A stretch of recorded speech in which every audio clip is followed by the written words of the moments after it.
नेपाल गभर्मेन्टबाट एउटा राम्रो इनिसिएटिभ यो वेबसाइट हेर्नुहोस् प्रतिपक्ष.com। यसमा चाहिँ नेपाल गभर्मेन्टले प्रमिस गरेको 100वटा पोइन्ट छ, जसमा कतिवटा काम सुरु भएको छ, कतिवटा भएको छैन, कतिवटा कार्यान्वयनमा छ, कतिवटा असफल हुन्छ अथवा भयो त्यो पनि देखाउने छ। जस्तै अहिलेको स्ट्याटस हेर्दा 14वटा चाहिँ कार्यान्वयनमा छ र 86वटा सुरु भएको छैन। इभेन त्यो 14वटाबाट पनि कतिवटा कति दिन ढिला छ त्यो पनि देखाइरहेछ। कति राम्रो इनिसिएटिभ हो नि।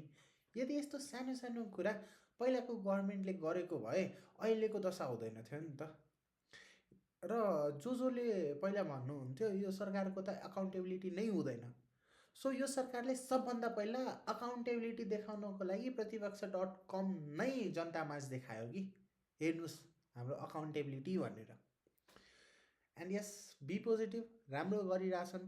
हुन त 1 हप्ता पनि भएको छैन यो गभर्मेन्टको। अल द बेस्ट, राम्रो गर्नु होला। जनताको धेरै नै आशा छ यो गभर्मेन्टप्रति। All the best.